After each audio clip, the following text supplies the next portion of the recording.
सभी विद्यार्थियों को नमस्कार। अपने इस YouTube चैनल पर आपका स्वागत है, अभिनंदन।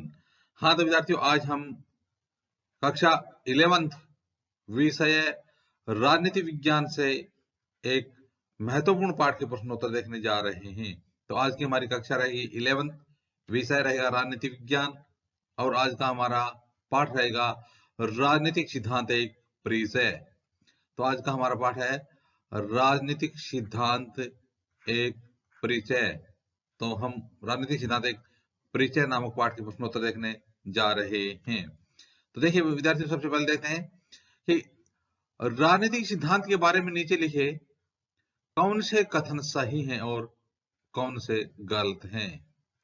तो आपको बताना है कि इनमें से कौन से कथन सही हैं और कौन से कथन गलत हैं।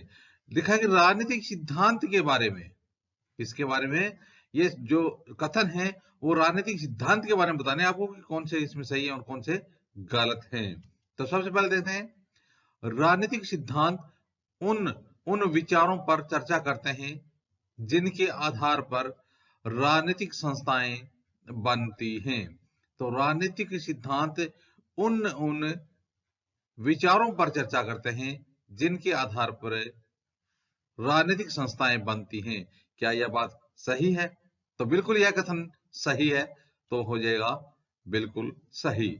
तो राजनीतिक सिद्धांत उन विचारों पर चर्चा करते हैं जिनके आधार पर राजनीतिक संस्थाएं बनती हैं।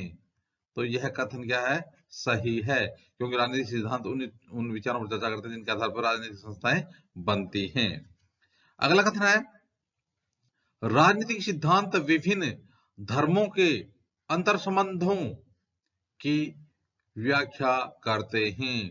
राजनीतिक सिद्धांत विभिन्न, यह कह रहा है कि धर्मों, देखना, धर्मों के अंतर संबंधों की व्याख्या करते हैं। नहीं, धर्मों के अंतर संबंधों की व्याख्या थोड़ी करते हैं, राजनीतिक अंतर संबंधों की व्याख्या करते हैं। तो यह कथन क्या हो जाएगा? यह कथन हो जाएगा गलत। बिल्कुल गलत है कि राजनीतिक सिद्धांत विभिन्न धर्मों के अंतर संबंधों की व्याख्या करते हैं, गलत है। अगला कथन है, ये यानी राजनीतिक सिद्धांत स्वतंत्रता और समानता जैसी अवधारणाओं के अर्थ की व्याख्या करते हैं। राजनीतिक सिद्धांत स्वतंत्रता और समानता जैसी अवधारणाओं के अर्थ की व्याख्या करते हैं। बिल्कुल, यानी स्वतंत्रता और समानता राजनीति विज्ञान का विषय है, तो यह कथन भी बिल्कुल सही हो जाएगा कि राजनीतिक सिद्धांत स्वतंत्रता और समानता जैसी अवधारणाओं के अर्थों की व्याख्या करते हैं। तो इसका उत्तर हो जाएगा सही। यह कथन क्या हो जाएगा? यह कथन हो जाएगा सही। अगला है, घ, कानून के समक्ष सभी भारतीय असमान हैं। कानून के समक्ष सभी भारतीय असमान हैं। यहाँ पर यह असमान थोड़ी है, कानून के समक्ष सभी भारतीय समान हैं। तो इस प्रकार से यह कथन क्या हो जाएगा? गलत हो जाएगा, क्योंकि कानून के समक्ष सभी भारतीय समान हैं। हाँ तो विद्यार्थियों, अब देखते हैं बहुविकल्पीय प्रश्नोत्तर। तो शुरू करते हैं आज के विकल्पात्मक प्रश्नोत्तर। आज का पहला प्रश्न है, निम्नलिखित में से हिंद स्वराज पुस्तक के लेखक कौन हैं? निम्नलिखित में से हिंद स्वराज पुस्तक के लेखक कौन हैं? आपको विकल्प दिए जाते हैं, महात्मा गांधी, ब सरदार पटेल, स पंडित नेहरू, द सरदार भगत सिंह। तो इनमें से हिंद स्वराज पुस्तक के लेखक, हिंद स्वराज पुस्तक के लेखक कौन हैं? तो आपको विकल्प दिए गए हैं, इनमें से देख के बताना है। तो पहला है महात्मा गांधी, ब सरदार पटेल, स पंडित नेहरू, द सरदार भगत सिंह। तो देखिए हिंद स्वराज पुस्तक के लेखक कौन थे? महात्मा गांधी जी थे। तो इसका उत्तर हो जाएगा, उत्तर है महात्मा गांधी। अगला प्रश्न है विद्यार्थियों, इंटरनेट का प्रयोग करने वाले को कहा जाता है। तो इंटरनेट का प्रयोग करने वालों को क्या कहा जाता है? इंटरनेट का प्रयोग करने वालों को क्या कहा जाता है? तो आपको विकल्प दिए जाते हैं, ए नेटिकेल, ब नेटिजन, स सिटीजन, द हेटिजन। किसका प्रयोग है? इंटरनेट का प्रयोग। तो इसका उत्तर हो जाएगा नेटिजन। तो इंटरनेट का प्रयोग करने वाले को क्या कहा जाता है? इंटरनेट का प्रयोग करने वाले को नेटिजन कहा जाता है। अगला प्रश्न है, द रिपब्लिक पुस्तक के लेखक कौन है? पुस्तक का नाम है द रिपब्लिक। तो आपको बताना है कि द रिपब्लिक पुस्तक के लेखक कौन है? द रिपब्लिक पुस्तक के लेखक कौन है? आपको विकल्प दिए जाते हैं, ए सुकरात, व शेफाल्स, स प्लेटो, द इनमें से कोई नहीं। पुस्तक का नाम है द रिपब्लिक। तो इसका उत्तर हो जाएगा स प्लेटो। तो द रिपब्लिक पुस्तक किसकी रचना है? तो द रिपब्लिक पुस्तक प्लेटो की रचना है। अगला प्रश्न विद्यार्थियों, पॉलिटिक्स पुस्तक के रचयिता कौन है? पॉलिटिक्स के रचयिता कौन है? पॉलिटिक्स के रचयिता कौन है? तो देखिए, आपको विकल्प दिया जाते हैं, रूसो, ब कार्ल मार्क्स, स हॉब्स, द अरस्तु। पॉलिटिक्स के रचयिता कौन है? तो आपका उत्तर हो जाएगा द अरस्तु।